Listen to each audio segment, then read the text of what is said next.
Hello students, you're welcome in Sarvodaya science campus मेवा। बच्चा देखो, आज अपन पढ़ेंगे 11th क्लास का। मैं हितेश देसवाल, मुझे बच्चे π/2 सर के नाम से जानते हैं। मैथमेटिक्स पढ़ाऊँगा मैं आपके लिए। देखिए 11th क्लास में जो बच्चे मैथ्स लेने की सोच रहे हैं वो बहुत अच्छा सोच रहे हैं, क्योंकि फ्यूचर होता है मैथ्स में।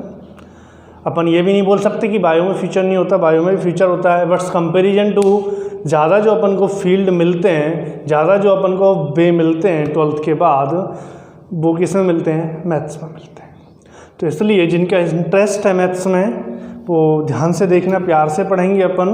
11th के बड़े छोटे छोटे बच्चे होते हैं, 10th पास आउट करके आते हैं, वो सोचते हैं 11th का मैथमेटिक्स होता कैसा है। तो देखिए 11th का मैथमेटिक्स कैसा होता है, बहुत चुल्लू सा मैथमेटिक्स होता है।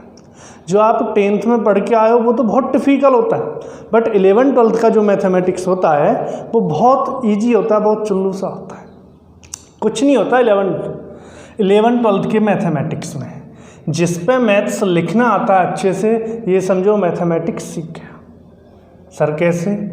देखिए जब आप 10th में पढ़ते थे, पहले छोटी छोटी बातें बता रहा हूँ, फिर अपन धीरे धीरे छोटी छोटी बातों से बड़ी बड़ी बातें करेंगे। कैसे? सर अपन 10th में पढ़ते थे तो काई टीचर तो सर ऐसे लिखता था मैथ, काई टीचर सर ऐसे लिखता था मैथ, और काई टीचर सर ऐसे लिखता था।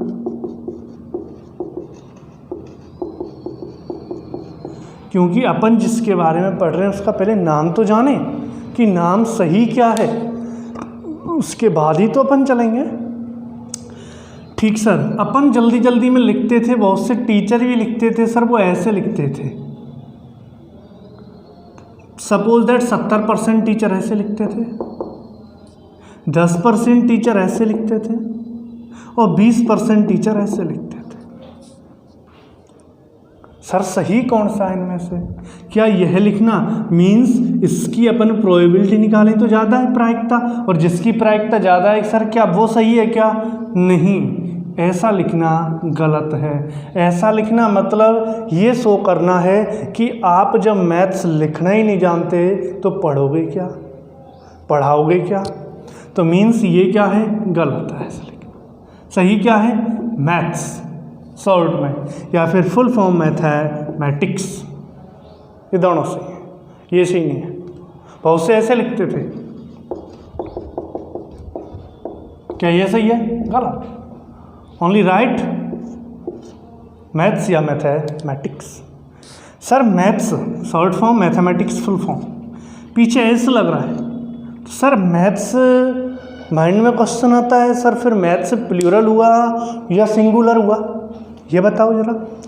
सर मैथ्स पीछे ऐसा लग रहा है तो ये नहीं कि पीछे ऐसा लग रहा है तो ये प्लूरल हो गया, नहीं, ये कैसा है? सिंगुलर है। बोले तो एक वचन है। जैसे फिजिक्स, सिविक्स, मैथमेटिक्स, अर्थमेटिक्स, ये क्या होते हैं? सभी सिंगुलर होते हैं। ठीक सर, ये तो जनरल नॉलेज सा हुआ था थोड़ा सा कि मैथ्स है क्या एक्चुअल में। फिर अपन बात करते हैं सर मैथमेटिक्स, चलो अपन लिखना सीख गए, बिल्कुल सही बात है सर, आपने बताना बहुत ज़रूरी था, आपने सही बताया। क्योंकि कल को अपन कहीं लिखते मैथ्स, अपन ऐसे लिख देते तो हर कोई ये बोलता बंदा जब तू लिखना ही नहीं जानता तो पढ़ेगा क्या? बिल्कुल सही, बहुत अच्छी बात बताई सर आपने। ओके, अब देखिए सर 11th के मैथ्स में होता क्या है। सर अपन तो 10th का मैथ्स पढ़ के आए हैं, 11th का मैथ्स क्या होता है फिर समझो। सर अपन ने 10th में बहुत अच्छी अच्छी चीज़ें पढ़ी थी। वैसे मुझे ज़्यादा तो नहीं पता, बट जहाँ तक पता है आपने 10th में एक तो ट्रिग्नोमेट्री पढ़ा होगा, त्रिकोणमिति। बहुत से बच्चे सोचेंगे क्या नाम ले दिया सर, ट्रिग्नोमेट्री, ये तो अपन को सबसे गंदा लगता था, सबसे पहले नाम लिया है आपने। बिल्कुल। एक आपने ट्रिग्नोमेट्री में पढ़ा होगा हाइट एंड डिस्टेंस, ऊंचाई और दूरी। एक आपने पढ़ा होगा क्वाड्रेटिक इक्वेशन, द्विघात समीकरण। बट आपने लाभ हानि कुछ ऐसे पढ़े हैं, इनसे अपन को कोई मतलब नहीं है। जो मैं आपके 10th के मैथ्स के जो पॉइंट लेके चलूँगा वो आपको ट्रिग्नोमेट्री, हाइट एंड डिस्टेंस का भी यूज नहीं होगा, बट कहीं होगा तो अपन देखेंगे। क्वाड्रेटिक इक्वेशन एंड प्रोबेबिलिटी, ये जो आपने 10th में पढ़ा है ये 11th और 12th के मतलब का है, बाकी सब कचरा पढ़ा था आपने। ऐसे कैसे बोल रहे हो सर कचरा पढ़ा था? क्या वो टॉपिक्स नहीं थे? क्या उनका कहीं महत्व नहीं है, इम्पोर्टेंस नहीं है? है, जहाँ था वो हो गया इम्पोर्टेंस, अब मतलब नहीं है अपन को। जिससे मतलब है वो देखो, मतलब इनसे है। तो सर अब आप क्या बताओगे हमें? तो देखो ध्यान से, जो अपन बात करेंगे, अपन ने सर 10th में ट्रिग्नोमेट्री पढ़ा तो था। ट्रिग्नोमेट्री कैसा पढ़ा था?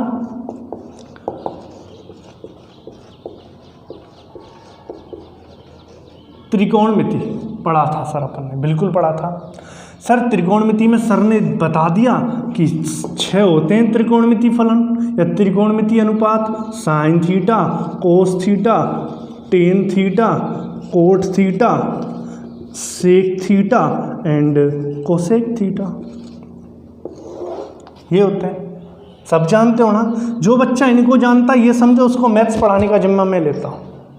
जो ये 6 नाम जानता है, जो ये जानता है ना, sine theta, cos theta, tan theta, cot theta, sec theta and cosec theta, जो ये 6 जानता है मैथ्स पढ़ाने का जिम्मा मैं ले लूँगा। मीन्स मेरी नज़रों में वो बच्चा सबसे सुपर इंटेलिजेंट बच्चा है। ये समझो मैथ्स पढ़ना सीख गया। कैसे सर? ये तो अपन अच्छे से जानते हैं, बट इनका होता क्या है, यूज कैसे होता है, बट ये नहीं जानते सर। नो प्रॉब्लम, नहीं जानते मैं बताऊंगा, बट इतना तो जानते हो ना आप, तो ये तो बहुत बड़ी बात हो गई इतना जानना। तो अब समझो सर, जो 10th में ट्रिग्नोमेट्री पढ़ा था सर वो ऐसा ही पढ़ा था बिल्कुल। अब बात आती है, चलो अपन इस पर एक ले लेते, कोई भी उठा लेते हैं इनमें से। सपोज दैट मैंने फर्स्ट ले लिया साइन थीटा। अब इसको अपन अच्छे से एनालिसिस करें, इसका अच्छे से विश्लेषण करें, तो देखो ध्यान से, एक तो है सर इसमें थीटा, एक है सर इसमें साइन, 2 हैं। इन दोनों का मतलब क्या है? देखिए सर ध्यान से, ये सर जो थीटा है ना, ये एक एंगल है, बोले तो ये क्या है? कोण है। बिल्कुल सर, इसको भी जानते हैं अपन। तो ये जो साइन है ना बच्चा, ये साइन एक त्रिकोणमिति अनुपात है। त्रिकोणमिति क्या है? अनुपात। क्या सर ये पूरा नहीं है क्या त्रिकोणमिति अनुपात? नहीं, ये पूरा त्रिकोणमिति अनुपात नहीं है। ओनली त्रिकोणमिति अनुपात क्या है बच्चा? साइन। अब तक आपने क्या पढ़ा मुझे नहीं पता, बस आप ये 6 जानते हो ना, बस इनसे ही अपन पढ़ना शुरू करेंगे। तो अपन स्टार्ट करते हैं कि सर ये जो साइन थीटा है 2 से मिलके बना है, एक तो थीटा है और एक क्या है? साइन। सर ट्रिग्नोमेट्री किससे मिलके बना है? तो देखो, ट्राई और ज्योमेट्री, बोले तो ट्राइंगल की ज्योमेट्री, त्रिकोणमिति, 3 कोणों की ज्योमिति क्या होती है? त्रिकोणमिति। बोले तो 3 कोणों की ज्योमिति। ऐसी कौन सी आकृति है जिसमें 3 कोण होते हैं सर? त्रिभुज होता है, बिल्कुल होता है। तो मीन्स अपन त्रिकोणमिति पढ़ेंगे तो त्रिकोणमिति में ओनली किसका यूज होगा? ट्राइंगल का यूज होगा, त्रिभुज का। सर त्रिभुज तो बहुत होते हैं, समकोण त्रिभुज होता है, समद्विबाहु त्रिभुज होता है, समबाहु त्रिभुज होता है। अपन कौन सा त्रिभुज पढ़ेंगे? बच्चा देख, जब अपन 11th की ट्रिग्नोमेट्री की मैं बात कर रहा हूँ तो यहाँ मैं ओनली आपसे बात करूँगा समकोण त्रिभुज की, राइट एंगल ट्राइंगल की, समकोण त्रिभुज के बारे में। सभी जानते होंगे समकोण त्रिभुज के बारे में। तो कितनी भुजा होती हैं समकोण त्रिभुज में? 3। सर किसी भी त्रिभुज की बात कर लो, हर त्रिभुज में 3 भुजा होती हैं, बिल्कुल। बट समकोण त्रिभुज में जो 3 भुजा होती हैं ना सर, उनका कुछ नाम होता है। नाम क्या होता है उनका? देखिए मैंने ये पॉइंट अभी अधूरा छोड़ा है, मैं इस पे आ गया हूँ। जैसे ये क्लियर होगा तुरंत इसके बारे में बताऊँगा। तुम कहो सर इसको बता दो पहले, बाद में ये बता देना, बिल्कुल बता दूंगा, बट ये थोड़ा सा इसमें यूज होगा इसलिए इसको पहले बता रहा हूँ। देखिए समकोण त्रिभुज में सर 3 जो भुजा होती हैं उनके कुछ नाम होते हैं। सर नाम कौन कौन से होते हैं? एक तो होता है सर कर्ण, बिल्कुल होता है, जिसको अपन शॉर्ट में के से लिखते हैं। एक होता है सर लंब, बिल्कुल होता है, जिसको अपन शॉर्ट में एल से लिखते हैं। एक होता है आधार, बिल्कुल होता है सर, जिसको अपन ए से लिखते हैं। हाइपोटेनियस इंग्लिश में बोलें तो परपेंडिकुलर एंड बेस। तो देखिए समकोण त्रिभुज की बात कर रहा हूँ। समकोण त्रिभुज में कितनी भुजा? 3। तीनों भुजाओं के कुछ ना कुछ नाम होते हैं, कर्ण, लंब और आधार। सर अपन पहचानेंगे कैसे इसमें कर्ण कौन सा है, लंब कौन सा है एंड आधार कौन सा है? तो बच्चा देख, मैं बात करूँ कर्ण की, तो कर्ण का डेफिनेशन बहुत सिंपल सा होता है सर, हम तो खूब जानते हैं इसको कि 90 डिग्री के सामने वाली भुजा हमेशा क्या कहलाती है? कर्ण कहलाती है। बिल्कुल सही सर। अब ये दो भुजा बची, इनको कैसे पहचानेंगे कि लंब कौन सा, आधार कौन सा है? सर मैं इस त्रिभुज की बात करूं, जैसा मेरे पास ये चित्र बना हुआ है इसी की, तो इसमें पूछूं लंब कौन सा होगा, तो मैं मानता हूं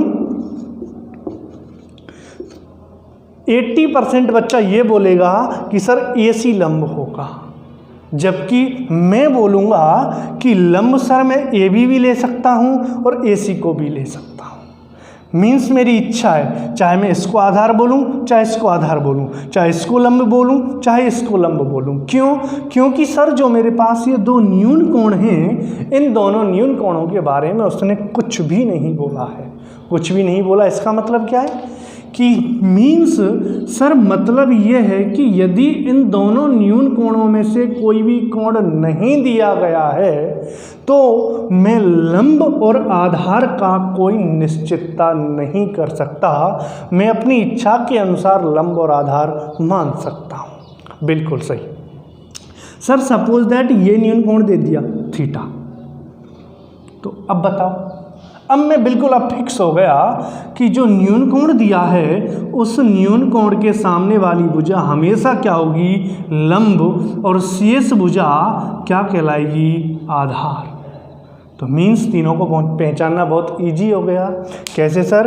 90 डिग्री के सामने वाली भुजा हमेशा क्या होगी? कर्ण। दिए गए न्यून कोण के सामने वाली भुजा हमेशा क्या होगी? लंब, और शेष भुजा क्या कहलाएगी? आधार। या फिर वह भुजा जिस पर 90 और लेस देन 90 बोले तो 90 डिग्री और न्यून कोण दोनों बने हों, वह भुजा क्या कहलाएगी? आधार कहलाएगी। बिल्कुल सही। ठीक सर, अब जान गए। अब देखो साइन थीटा, जिसमें मैंने बोला थीटा क्या है बच्चा? एंगल है, कोण है। साइन क्या है? त्रिकोणमिति अनुपात है। तो दोनों की अपन बात करेंगे धीरे धीरे से। बात आती है सर कोण क्या होता है? बचपन में खूब पढ़ा है अपन ने कि कोण क्या होता है, एंगल क्या होता है। जानते हो क्या कोण क्या होता है? देखिए कोण क्या होता है।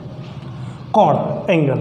सर बहुत से बच्चे ऐसे बोलेंगे कि कोण सर वो होता है कि मीन्स जब कोई दो रेखा आपस में प्रतिच्छेद करें तो दोनों रेखाओं के प्रतिच्छेदन से बनने वाली आकृति क्या कहलाती है? कोण कहलाती है। ऐसे बोलेंगे ना? ऐसे बोलेंगे क्या सर? ऐसे बताया भी था हमारे लिए सर ने छोटी बचपन में, छोटी क्लासों में।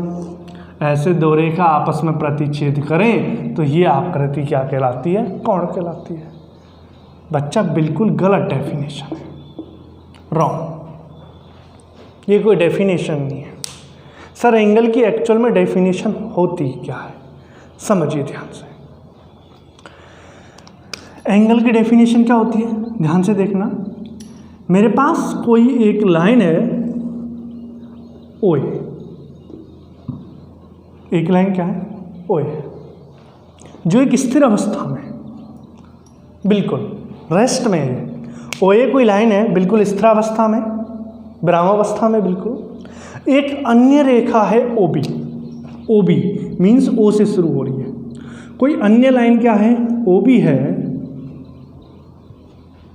मैंने क्या बोला ध्यान से देखना कि माना कोई एक रेखा क्या है? ओए। मैथमेटिक्स के अकॉर्डिंग डेफिनेशन पढ़ रहे हैं अपन लोग कि माना कोई एक रेखा क्या है? ओए, जो बिल्कुल स्थिर अवस्था में है, तथा दूसरी रेखा कौन सी है?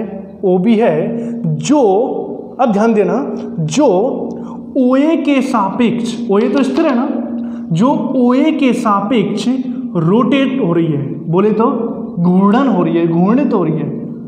ओए तो स्थिर है, दूसरी रेखा जो ओबी है वह ओए के सापेक्ष मीन्स OA के सापेक्ष, OA तो स्थिर है, OA के सापेक्ष क्या हो रही है, घूर्णित हो रही है, घूर्णन कर रही है। तो घूर्णित होने पर जो घूर्णन प्राप्त होता है वह घूर्णन मेरा क्या कहलाता है बच्चा, कोण कहलाता है। सर इस बार तो जो रोटेशन हुआ वो ऊपर की तरफ हुआ, सर रोटेशन नीचे भी तो हो सकता था, बिल्कुल हो सकता था। जिस बच्चे ने ऐसे सोचा है ऐसे भी हो सकता था सर, रोटेशन नीचे की तरफ, वो स्थिर रहता, नीचे भी रोटेशन हो जाता, बिल्कुल हो जाता, सही सोचा बिल्कुल। सर ये भी तो एंगल हुआ, फिर बिल्कुल हुआ एंगल। सर दोनों में फिर अंतर क्या हुआ, डिफरेंस क्या है दोनों में?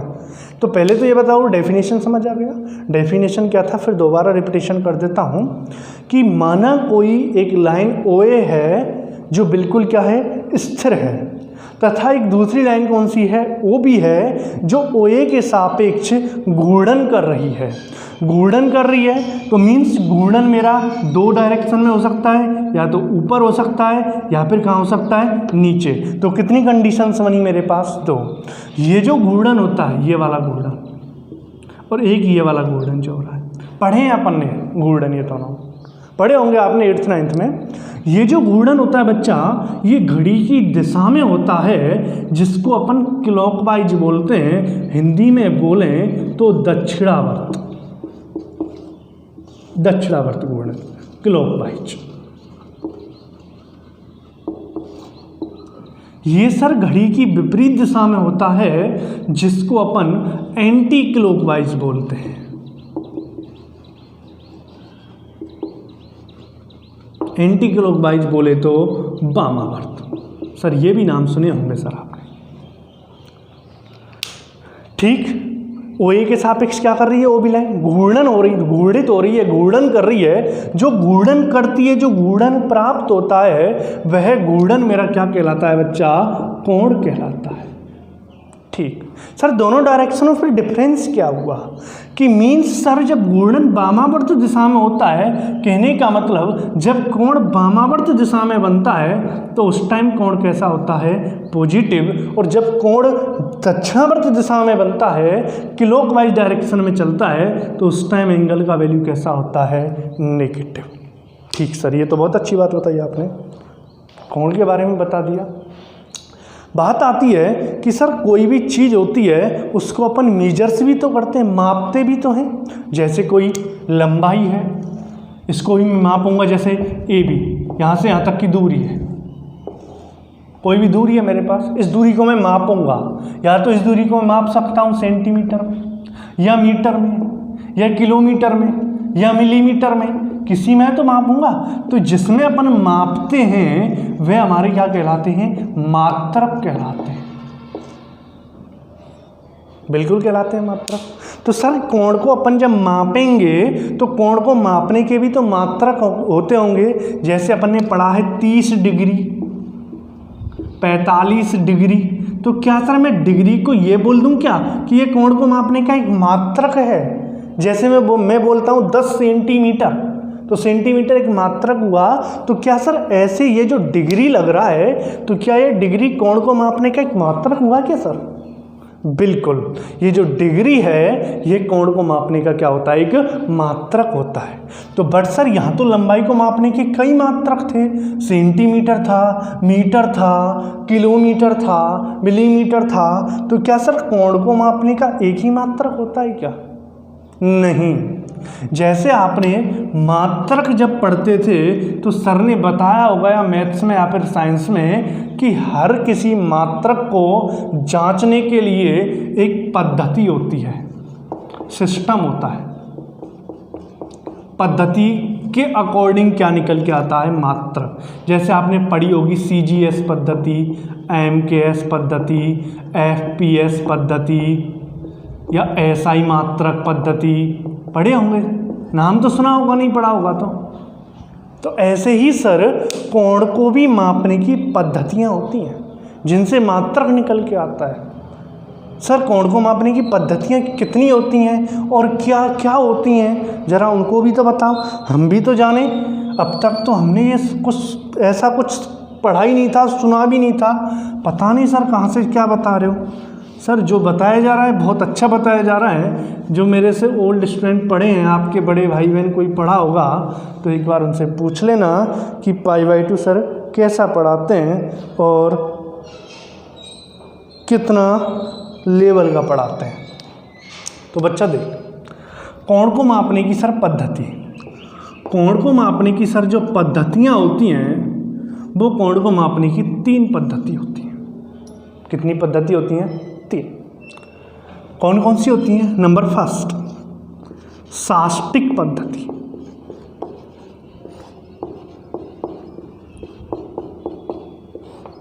बस पढ़ते चलो, बहुत इंटरेस्ट आएगा, एक एक चीज़, हर चीज़ क्लियर होगी।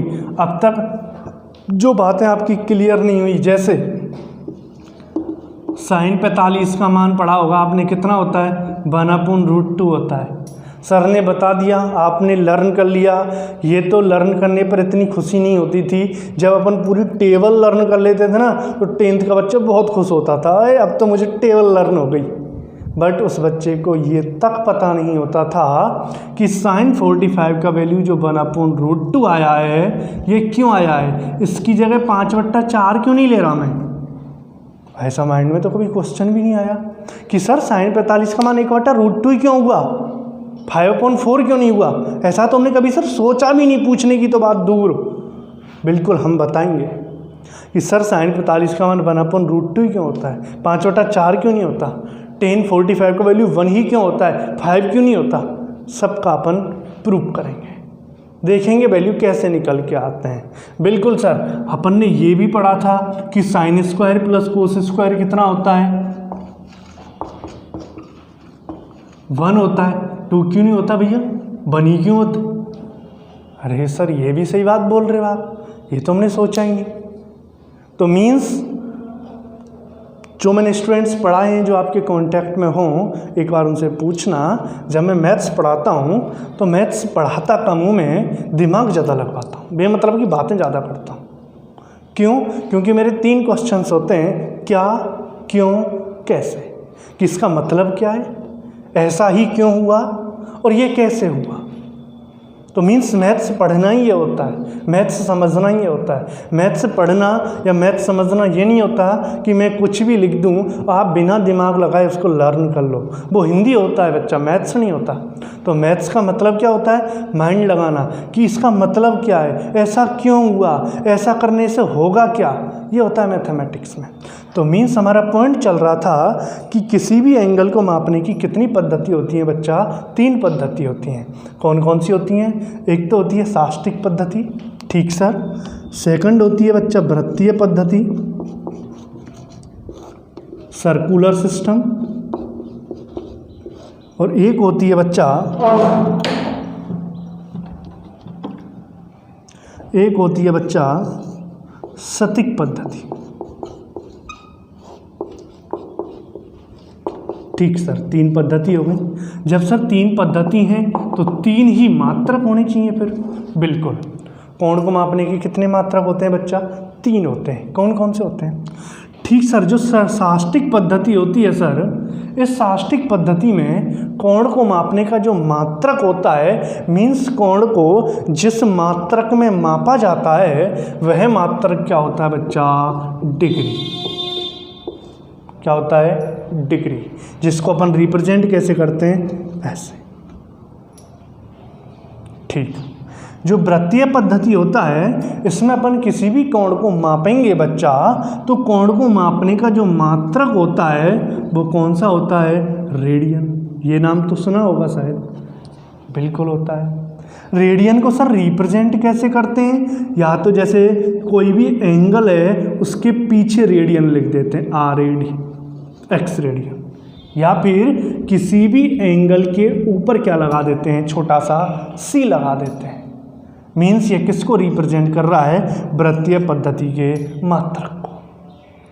सर साष्टिक पद्धति, इसका मात्रक क्या होता है? इसका मात्रक होता है बोले तो इस पद्धति में अपन किसी भी कोण को मापेंगे तो उस कोण को मापने के लिए मात्रक कौन सा लगाया जाएगा? ग्रेड, जिसको अपन ऐसे लिखते हैं जी।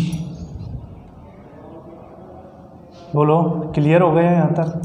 ठीक सर, इतना तो जान गए, बहुत अच्छी बातें बताई कि किसी भी कोण को मापने के लिए कितने मात्रक होते हैं, कितनी पद्धतियाँ होती हैं, 3। कौन कौन सी? साष्टिक पद्धति जिसमें मात्रक क्या चलता है? डिग्री। एक होती है वृत्तीय पद्धति जिसमें मात्रक क्या चलता है? रेडियन। एक होती है सतिक पद्धति जिसमें मात्रक क्या चलता है? ग्रेड। सर अपन का यूज कौन कौन सी पद्धतियों से होगा? अपन जो पढ़ेंगे बच्चा वो ये 2 पढ़ेंगे, एक तो साष्टिक पद्धति और एक वृत्तीय पद्धति। बोले तो एक तो अपन एंगल को डिग्री में लेकर चलेंगे और एक एंगल को अपन किस में लेकर चलेंगे? रेडियन में। सर कुछ रिलेशन भी होता है क्या इन तीनों में? बिल्कुल होता है। कैसे होता है? आपने पढ़ा भी होगा। कैसे? देखो,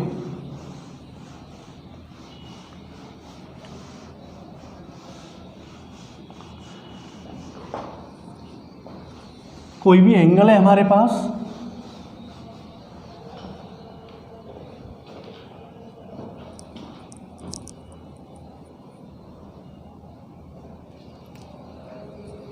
देखो जैसे ये मैंने एंगल बना दिया, एक ये बना दिया इतना सा, मुझे ये वाला एंगल मीजर करना है, मापना है। किस पद्धति में मापना है? साष्टिक में। सर साष्टिक में मापूंगा तो मैं आसानी से बोल दूंगा कि ये कोण कितने डिग्री का है। डिग्री बोले तो कौन सी पद्धति चल रही है? साष्टिक। कितने डिग्री का है? 90 डिग्री का। बिल्कुल। सर जैसे ही मैं इसको रेडियन में मापूंगा तो समझ लो डिग्री, रेडियन और ग्रेड तीनों में रिलेशन होता है। डिग्री में जो 90 का एंगल होता है ना, 90 डिग्री का, वह रेडियन में बोला जाता है π/2 और ग्रेड में बोला जाता है 100। कहने का मतलब यदि मैं इस कोण को डिग्री में माप रहा हूं तो इसका वैल्यू निकल के आएगा 90। जब मैं इसको रेडियन में मीजर करूंगा, बोले तो वृत्तीय पद्धति में मापूंगा, तो इसका मान निकल के आएगा π/2। और जैसे ही सर मैं इसको ग्रेड में मापूंगा, सतिक पद्धति में मापूंगा, तो इसका मान निकल के आएगा 100। ये क्या हुआ सर? बिल्कुल। देखो डिग्री समझो, जैसे कोई भी तापमान है, तापमान उसको मापते हैं, बोलते हैं ना 70 डिग्री सेल्सियस, 70 डिग्री सेल्सियस। बोलते 80 केल्विन तापमान, बोलते नहीं बोलते? तो देखिए ताप तो वही था, जो भी टेम्परेचर था वही था। जैसे ही मैंने इसको डिग्री सेल्सियस में मापा तो 70 बोला था उसका मान। जैसे ही मैंने उसको केल्विन में मापा, सपोज दैट 80 बोला था। तो मीन्स जैसे ही मैं पद्धतियों में माप रहा हूं इस कोण को, कोण तो यही है जो बन रहा है, बट जैसे इसको डिग्री में मापूंगा तो इसका मान कितना निकल के आएगा? 90। जैसे इसको रेडियन में मापूंगा तो इसका मान क्या निकल के आएगा? π/2। और जैसे इसको ग्रेड में मापूंगा तो इसका मान क्या निकल के आएगा? 100। बात आता है सर ये पाई क्या है? एक और बात सुन लो, जैसे 1 डिग्री का कोई कोण है तो 1 डिग्री में मिनट की बात करें तो मिनट कितनी होती है? 60। मिनट को डैश से रिप्रेजेंट करते हैं। 1 मिनट की बात करूं तो 1 मिनट में कितनी सेकंड होती हैं? 60। अब बहुत से वो बच्चा सोचेंगे सर 60 मिनट 1 डिग्री, हमने तो अब तक ये पढ़ा था कि 1 आवर में होती है 60 मिनट। बट यहाँ अपन किसकी बात कर रहे हैं बच्चा? एंगल की, एंगल की। सपोज दैट ये 1 डिग्री, तो सर 60 मिनट क्या होगा? यहाँ मिनट का मतलब अलग है। बहुत से होते हैं ना, नाम सेम होते हैं बट बंदे अलग होते हैं, तो मीन्स नाम सेम है, मिनट मिनट, उस मिनट का काम अलग है, इस मिनट का काम अलग है। ओके, कंफ्यूज मत होना कि 1 डिग्री में कितने मिनट होते हैं? 60। कौन सा वाला मिनट है ये? कोण वाला मिनट। कौन सा वाला मिनट? ये कोण वाला। और वो मिनट कौन सा होता है सर? वो समय वाला मिनट होता है। तो मीन्स नाम ही तो सेम है, बंदे तो अलग हैं। एक क्लास में जैसे एक नाम के बच्चे नहीं पढ़ते, एक किसी का नाम भी सपोज दैट सोनू है, दूसरे का नाम भी तो सोनू होता है। अब ये थोड़ी है कि एक ही सोनू है तो वो वाला सोनू भी यही होगा, नहीं होगा। तो मीन्स मिनट, यहाँ मिनट अलग चीज़ है, वहाँ मिनट अलग चीज़ है। ओके, अब समझिए, मैं बता रहा था बच्चा कि पाई क्या है। पाई क्या होता है?